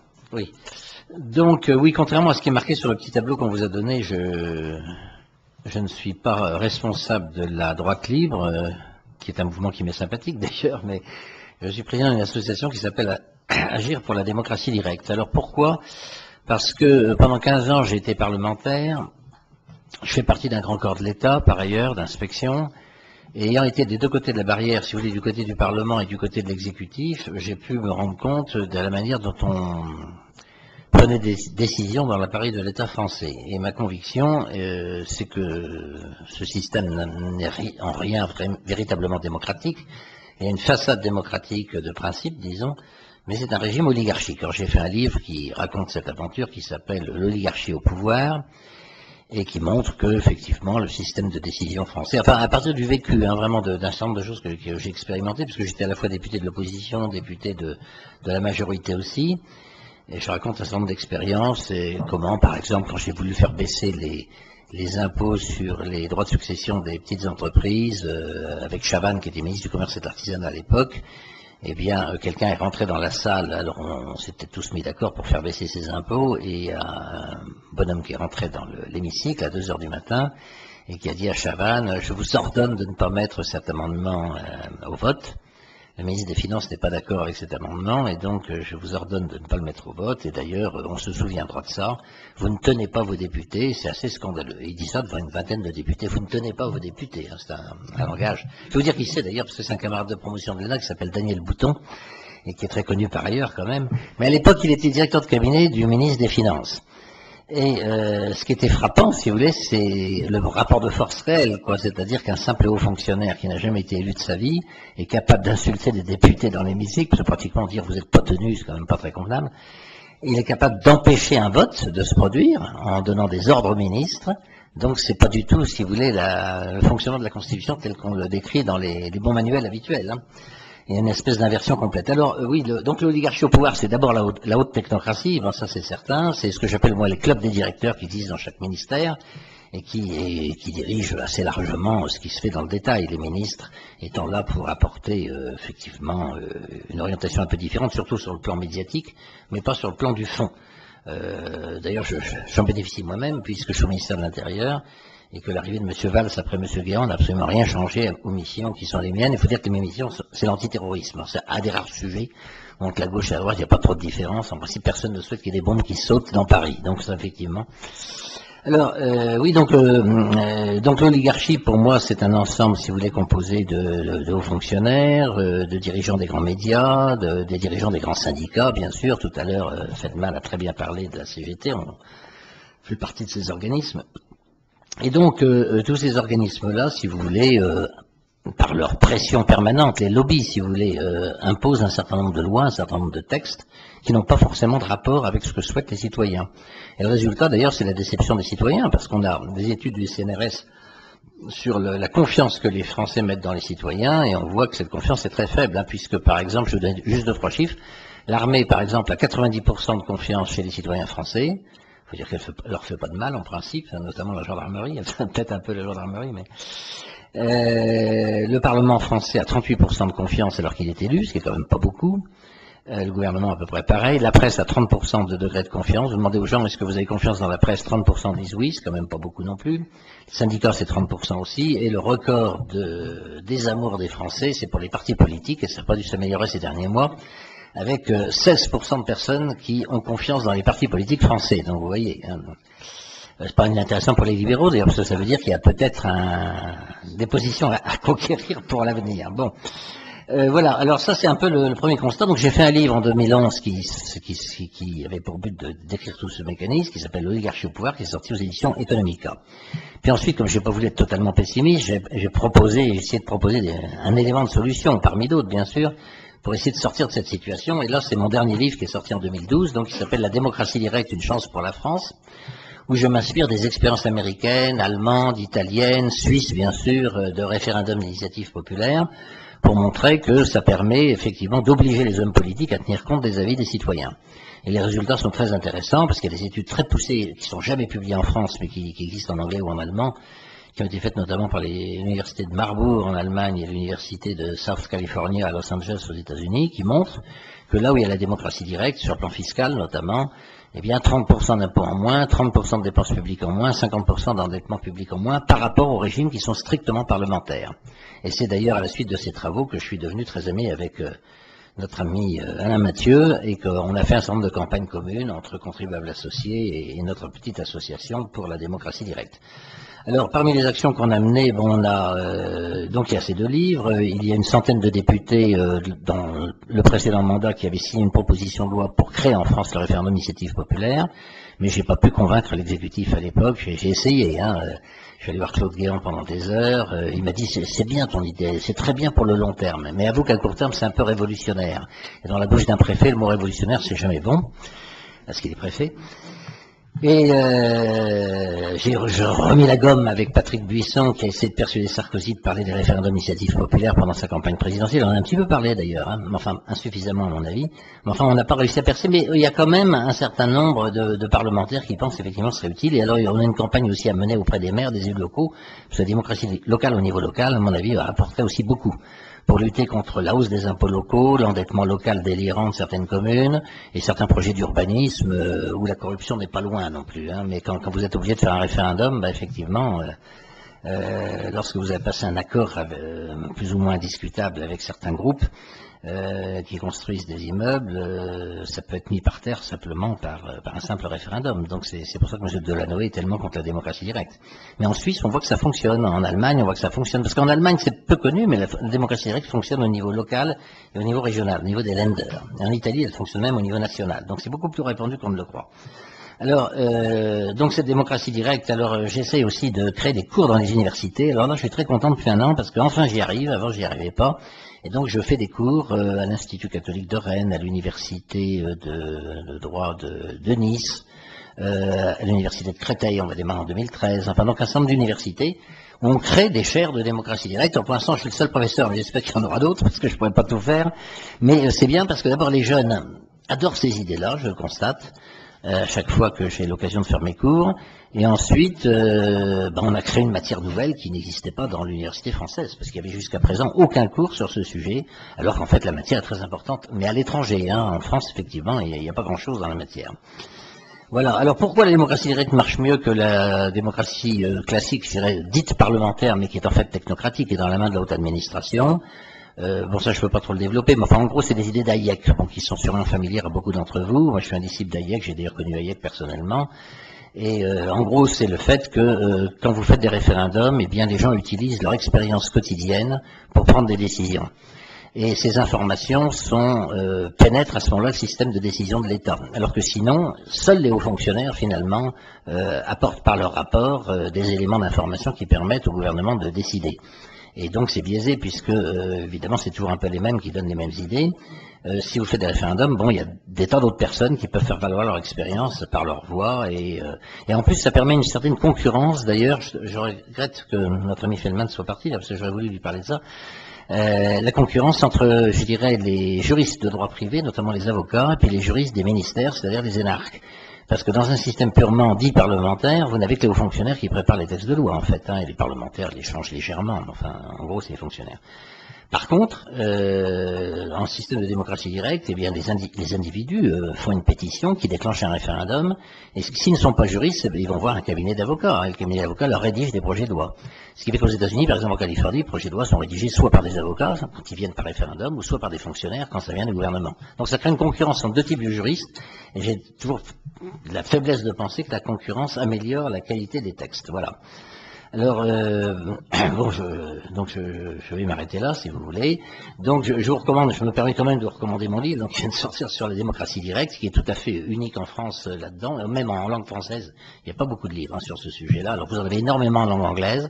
Si vous regardez sur Internet, si vous parlez l'anglais, là, vous trouverez des livres qui sont aussi complets que le mien, même beaucoup plus. Mais je crois que c'est une matière qu'on a intérêt à creuser, parce que c'est là où ça fonctionne, comme en Suisse ou comme aux États-Unis. C'est vrai que les libertés se portent mieux qu'en France. Hein. Donc je crois que du point de vue de la cause libérale, la démocratie directe est une bonne cause. Voilà. Merci de votre attention.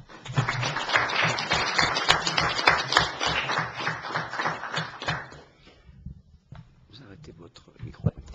merci infiniment, Monsieur Blot. Moi, j'avais une chose à dire par rapport à ça.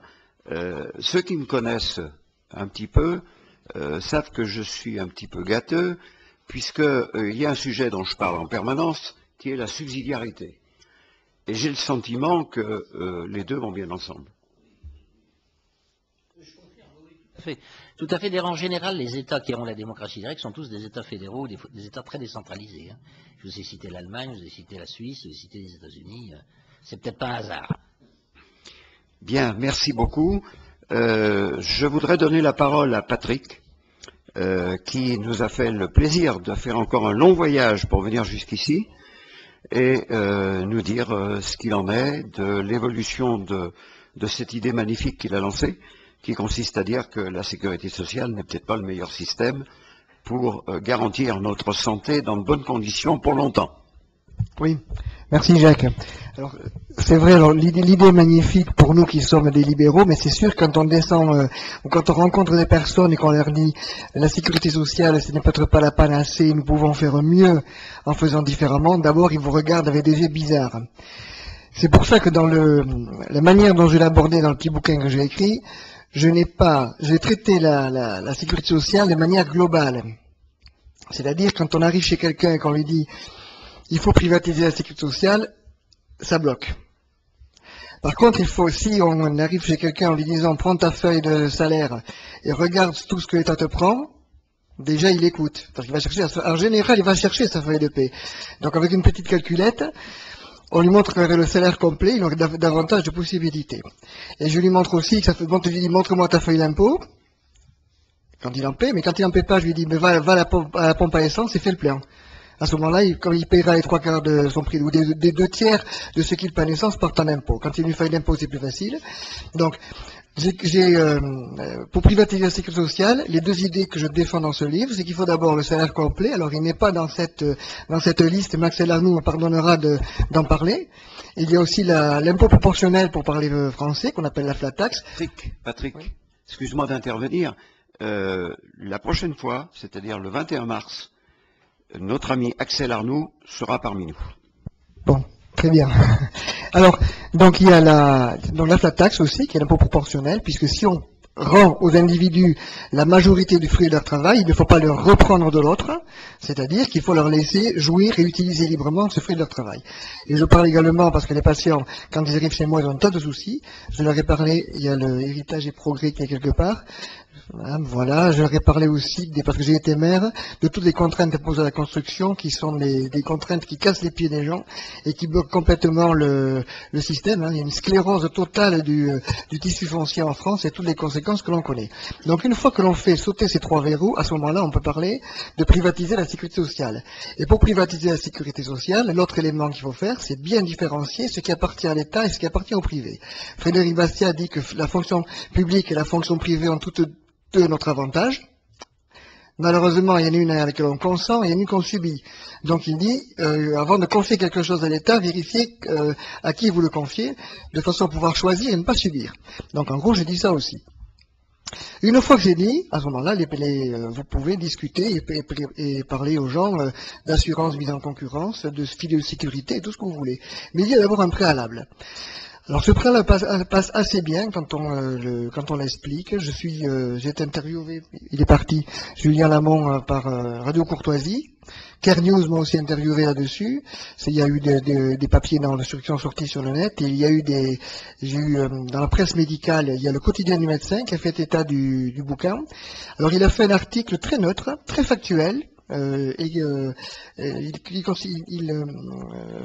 si mal, comment ça s'appelle, plutôt favorable, parce que dans la presse médicale ou le milieu médical syndical ne sont pas évidemment forcément ouverts aux idées libérales, donc l'article était plutôt bien. Et la presse locale a fait un autre article, c'est la Semaine du Pays Basque, qui est un hebdomadaire, qui a fait presque 2 pages au centre de sa publication. Alors c'est intéressant parce que la sécurité sociale, la protection sociale, c'est quelque chose qui est d'actualité. Tout à l'heure, on vous a parlé du chômage, qui est une crainte importante des Français. C'est sûr, quand on les reçoit aux cabinets médicaux, ils ont 2 craintes. La première crainte, c'est le chômage. Et la deuxième crainte, c'est est-ce que je serai soigné demain? Ou des fois c'est l'inverse. Est-ce que je serai soigné demain? Et est-ce que je serai au chômage demain? En fait, ces deux problèmes sont liés. Il est évident que si l'État sort de ses fonctions régaliennes pour se mêler de ce qui ne le regarde pas, il va ponctionner des sommes considérables et soustraire au libre choix des Français, épuiser l'épargne, détruire l'investissement, la libre entreprise, et nous aurons du chômage à la fin. Bon. L'actualité, ces jours-ci, les dernières semaines, a été largement occupée par la sécurité sociale. Vous avez eu le projet de loi de finances de sécurité sociale, avec tout un tas de mesures plus comiques les unes que les autres, allant jusqu'à la taxe sur l'huile de palme, pour 40 millions d'euros. Vous avez eu ensuite le débat sur les fameux dépassements d'honoraires. Puis vous avez eu le débat sur les déserts médicaux, qui n'est pas fini. Alors sur les déserts médicaux, il faut bien savoir que c'est pas le désert médical, c'est le désert tout court. C'est-à-dire que j'ai une patiente, une confrère qui est médecin, qui était à 40 km de Carcassonne. Quand elle s'est installée il y a 20 ans, elle voyait une vingtaine de patients par jour. Ça ne lui permettait pas de rouler sur l'or, mais son métier était intéressant. C'est-à-dire qu'elle voyait des cas différents et elle gardait une certaine technicité. Quand elle est partie, si elle voyait 10 patients par jour, c'était le bout du monde, et c'était les mêmes, ce que nous appelons, nous, dans notre jargon, les chroniques, c'est-à-dire les patients qui sont cadrés et qui ont besoin d'un suivi. Elle n'avait aucune initiative de soins, elle ne voyait pas de jeunes, elle ne voyait pas de travailleurs, elle ne voyait pas de bébés, elle ne voyait pas d'enfants, elle ne voyait pas de femmes, elle ne suivait pas de grossesse, etc. Donc évidemment, sa technicité, 9 ans d'études, elle perdait sa technicité. Ce qui veut dire mettre des médecins dans les endroits où il n'y a personne, pas de service public et pas de patients, ou très peu. C'est un problème bien plus important que de donner 4600 € à quelqu'un en disant « va t'installer là-bas, mon fils ou ma fille ». Pendant 2 ans ou 4 ans, ça ne résoudra aucun problème. Donc dans le bouquin, je dis, la meilleure solution, c'est la liberté économique. Laissez les gens s'installer, laissez les gens choisir. Là où il y aura un bon médecin, les gens vont venir. Là où ici le médecin est mauvais, quelqu'un d'autre prendra sa place parce qu'il y aura une concurrence. Donc les déserts médicaux, ce n'est pas Marisol Touraine qui va les résoudre. Les déserts médicaux, c'est la liberté économique qui va les résoudre parce que le meilleur expert de la qualité médicale, c'est le patient. Tous les patients, vous êtes tous des patients ici, vous savez tous quel est votre meilleur médecin pour vous, c'est-à-dire celui qui vous rend le meilleur service. Et vous savez aussi qu'il y a des médecins chez qui personne ne va aller, et des médecins chez qui beaucoup de gens vont aller. Donc le patient est le meilleur expert de la pratique médicale. Il y a aussi autre chose qui inquiète les gens, ce sont les remboursements. Vous ne pouvez pas faire une consultation sans qu'on vous demande est-ce que c'est remboursé. Et comme c'est remboursé par catégorie, malheureusement, les personnes sont de plus en plus désemparées. Et ensuite, une autre chose qui les inquiète aussi, c'est les files d'attente. Même en France et à Bayonne, on commence à avoir des files d'attente pour avoir des rendez-vous avec les spécialistes, ou même, nous les généralistes, on arrive à avoir des horaires élastiques de 7h à 21h, donc on arrive à avoir un petit peu tout le monde. Mais par contre, les spécialistes, ils ont d'autres contraintes que nous. On ne sait pas, pour avoir les rendez-vous avec les spécialistes, même à Bayonne, où il y a on est bien achalandé, les listes de rendez-vous s'allongent. Ce qui veut dire, 1, est-ce que je serai remboursé demain? 2, est-ce que je serai soigné demain? Est-ce qu'il y aurait des médecins pour me soigner? De toute façon, toutes ces files d'attente, tous ces problèmes-là sont les enfants de la protection sociale que nous avons actuellement en France. Les solutions que propose le gouvernement actuel, qui sont des solutions de contrainte, ne vont pas changer les choses. Actuellement, vous avez seulement 8% de médecins qui s'installent en libéral. Les spécialistes, comme des médecins généralistes, 8%, c'est pas lourd. Avec 8% de médecins formés qui s'installent, vous ne résoudrez aucun problème. Ça veut dire que vous faites un concours sévère, vous prenez 100 médecins, et vous en aurez 8 sur le terrain libéral. Vous aurez quelques médecins fonctionnaires ou quelques médecins salariés, et puis après vous aurez d'autres médecins, des médecins sécu, des médecins experts, des médecins d'assurance, des médecins que vous voulez, ou des gens qui abandonneront la médecine. Mais ce n'est pas ce système-là qui va résoudre le problème de la pénurie de médecins, le problème des déserts médicaux, le problème des déremboursements, le problème des dépassements d'honoraires, etc. Alors on a beaucoup critiqué les dépassements d'honoraires, mais il faut dire que les dépassements d'honoraires ne vont pas tous dans la poche du médecin. Et quand bien même ils iraient dans la poche du médecin, c'est lui de gérer sa barque. Une partie des dépassements d'honoraires va servir aux médecins à acheter un plateau technique pour payer du personnel. Moi qui suis médecin généraliste, 23 € la consultation, nous avons une secrétaire pour 3, et elle travaille en plein temps. Il est évident que nous aurons 2 secrétaires, ce serait beaucoup mieux pour les patients, et pour nous aussi. Malheureusement, ce n'est pas 23 € qu'on pourra payer 2 secrétaires. Donc il y aurait un dépassement d'honoraires, on aurait pour avoir 2 secrétaires. Et puis on aurait plus de matériel, on pourrait avoir un défibrillateur automatique, par exemple, que nous n'avons pas. Donc ce qui veut dire que, quand la sécurité sociale bride la rémunération des personnels médicaux, les conséquences sont subies par les patients. Vous êtes tous des patients, Donc, si vous arrivez pour reprendre ce que disait Thomas More, si vous arrivez sur le côté compassionnel, c'est-à-dire oui, vous n'êtes pas remboursé, oui, vous n'êtes pas bien soigné, sauf évidemment les gros cas, vous n'êtes pas bien soigné, vous avez des difficultés, c'est pas moi qui vous le dis, c'est vous qui me le dites, je vous propose une solution, à ce moment-là, les gens vont écouter. Alors, je suis bâillonné, comme a dit Jacques, ou presque, je peux me déplacer, alors l'axe sud-nord est plus facile à cause du train, c'est plus difficile pour moi, l'axe est-ouest, voilà, ouest-est, pardon. Mais bon, je suis disponible, je me déplace. Alors, je ne suis pas tous les jours disponible, Marie-France, puisque des fois j'ai des obligations familiales, donc je ne serai pas là le 15. Si vous voulez, il y a le cercle Frédéric Bastiat, un nouveau site, c'est www.bastia.net. Nous allons aussi mettre en place Bastia 2017. Bastia 2017 sera en quelque sorte le bras armé de Frédéric Bastiat, puisque Frédéric Bastiat, certes, n'a fait pas de politique. Bastia 2017, comme son nom l'indique, en fera, mais nous allons travailler avec Frédéric pour affiner nos arguments de combat. Voilà.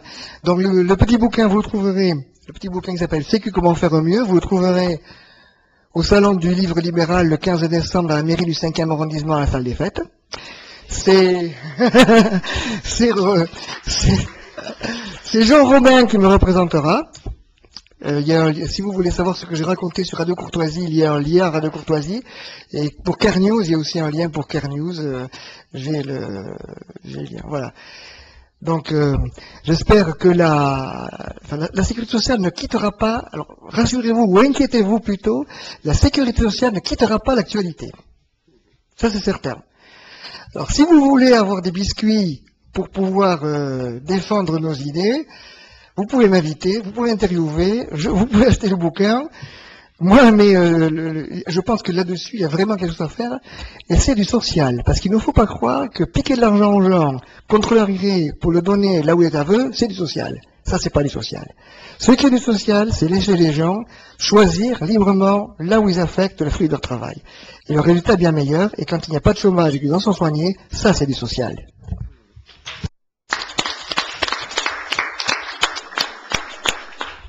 Excellent. Patrick, j'ai lu quelque part que le nombre de médecins en France était égal au nombre d'employés de la sécurité sociale. Est-ce que c'est un bon calcul? Je ne sais pas. Je ne sais plus combien d'employés de la sécurité sociale. 200 000. Alors il y a presque autant, oui. Il y a à peu près 200 000 médecins, oui, c'est ça. Bien, merci infiniment Patrick de t'être déplacé. J'ai un sentiment bizarre, c'est que je me dis qu'il y a des gens qui ont fait du chemin ou qui ont pris sur leur temps personnel pour venir nous voir, pour participer à ces réunions et qui vont peut-être repartir en disant j'ai pas eu beaucoup de temps pour m'exprimer. Malheureusement, il faudrait peut-être qu'on commence à 15h dans l'après-midi, mais je pense aussi qu'à ce moment-là, on n'arrête pas beaucoup de monde. Malheureusement, voilà, on en est là et on va faire comme ça. J'ai encore au moins 2 personnes que je voudrais faire intervenir. L'un est un ami de longue date. Vous savez sans doute que Alternative Libérale a été à une époque un parti politique. Aujourd'hui, nous sommes une association.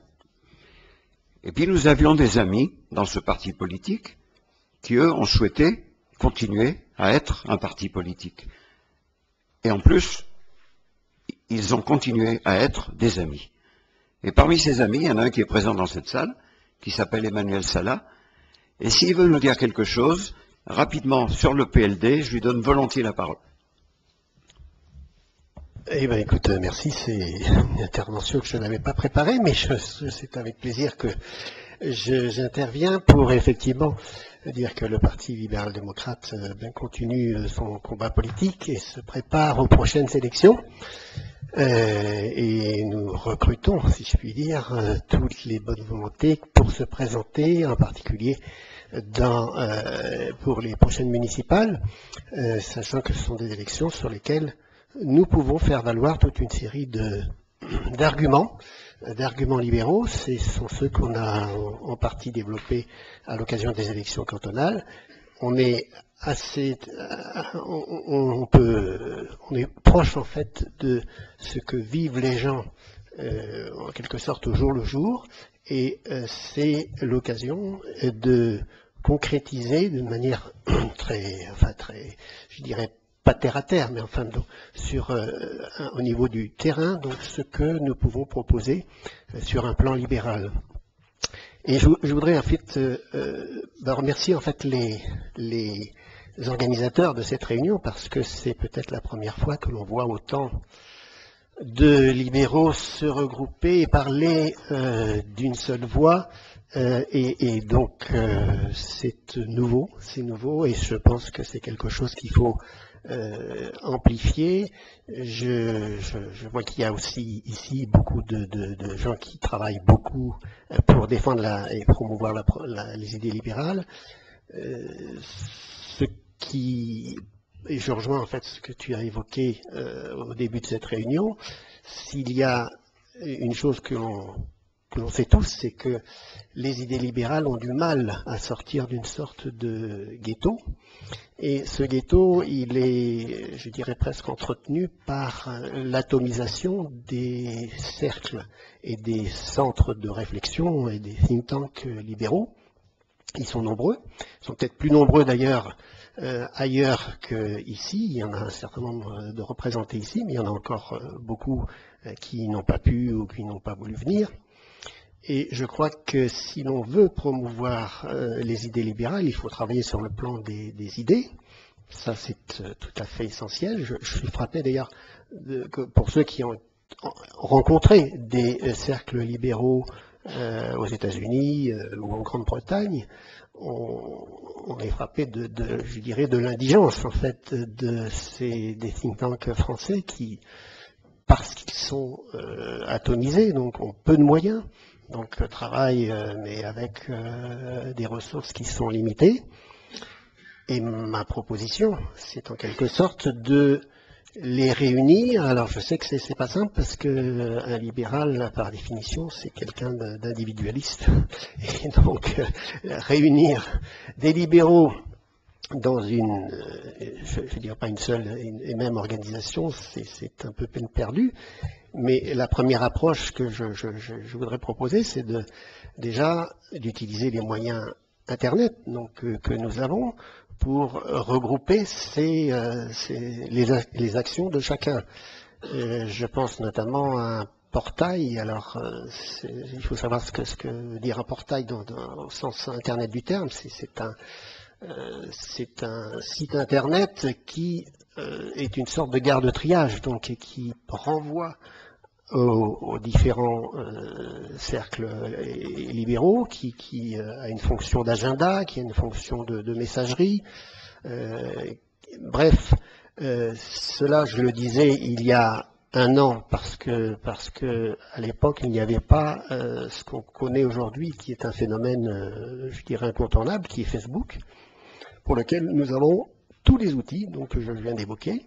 Et ma proposition, c'est que ceux qui sont ici, je dirais, ce serait peut-être une sorte d'assemblée constitutive, se décident pour créer ce qu'on appelle un groupe Facebook, ou une page Facebook, donc pour laquelle ils alimenteraient en fait par leurs contributions, par leurs agendas, et donc sous forme d'un forum, eh bien, à promouvoir donc ces idées et surtout ces événements.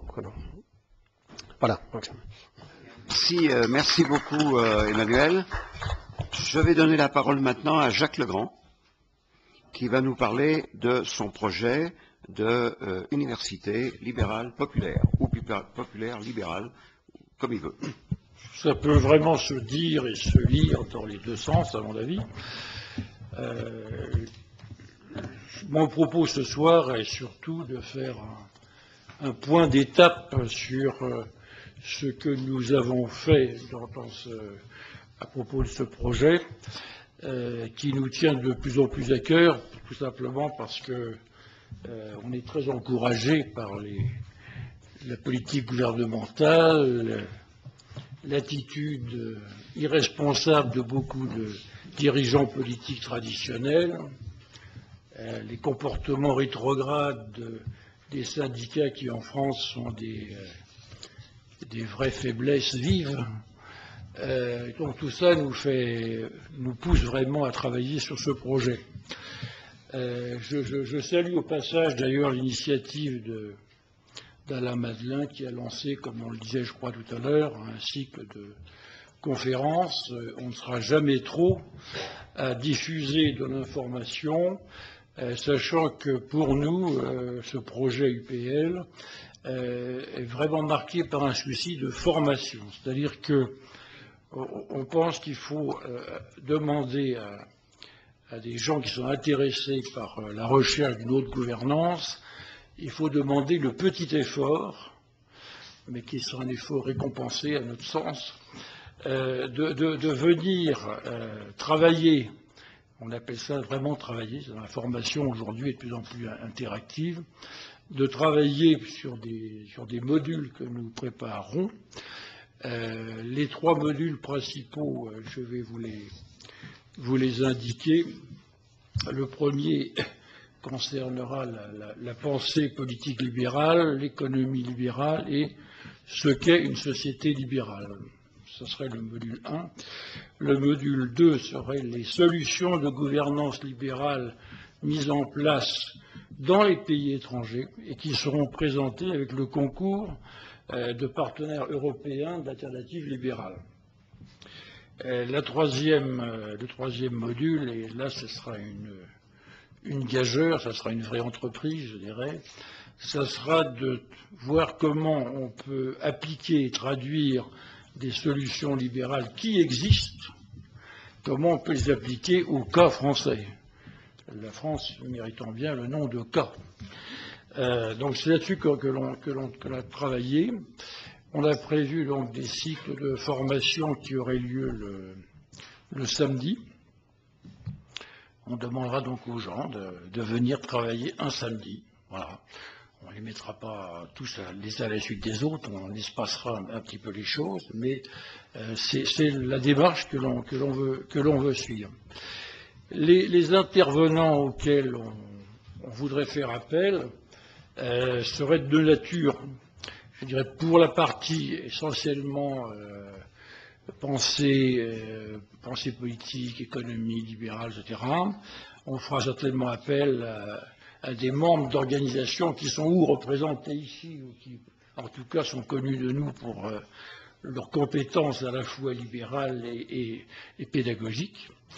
La partie du module 2 qui, elle, voudra présenter des solutions libérales mises encore une fois en œuvre, ce qui nous paraît fondamental parce que les gens ne croient pas que le libéralisme puisse exister en France. Ces gens seront effectivement des personnes qui ont été associées dans leur pays à la mise en place de solutions libérales, qu'il s'agisse du domaine de la santé, de l'entreprise, etc. Voilà où on est aujourd'hui. Nous préparons, nous avons même bien avancé maintenant sur la réalisation d'un business plan de façon à ce que toutes les actions préparées s'inscrivent dans le cadre d'une société porteuse et donc on a besoin, comme pour toute création d'entreprise, je dirais, de l'asseoir sur un business plan validé qui nous permettra à ce moment-là d'entrer en contact avec des partenaires français et étrangers en parlant sur des bases concrètes.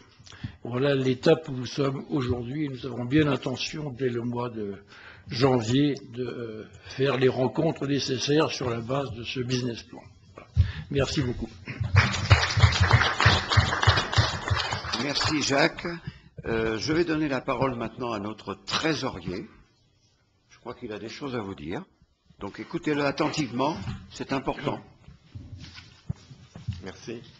Oui, je voulais vous faire part d'une expérience que je vis.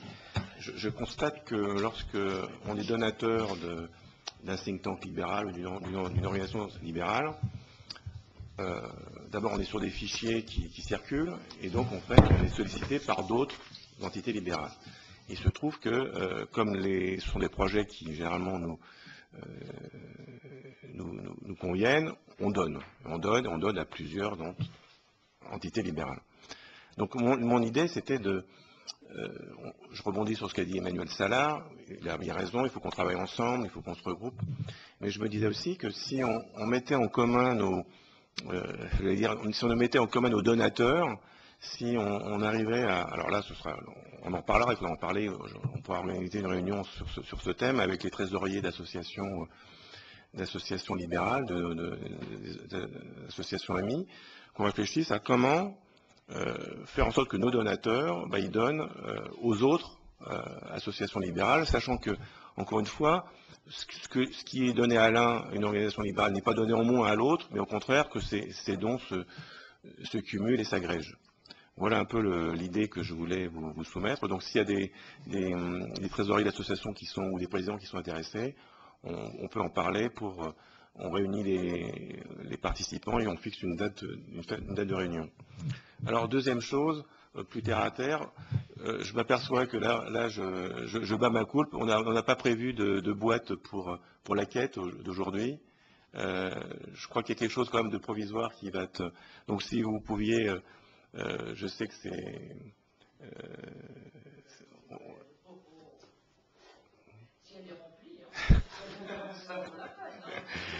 Donc, l'idée, c'est de vous demander de contribuer modestement à l'organisation de cette journée, de cette soirée. Je vous en remercie par avance et soyez à l'aise. Si vous n'avez pas envie de donner, on est des libéraux, donc vous avez le droit de ne pas donner, naturellement. Merci et bonne soirée.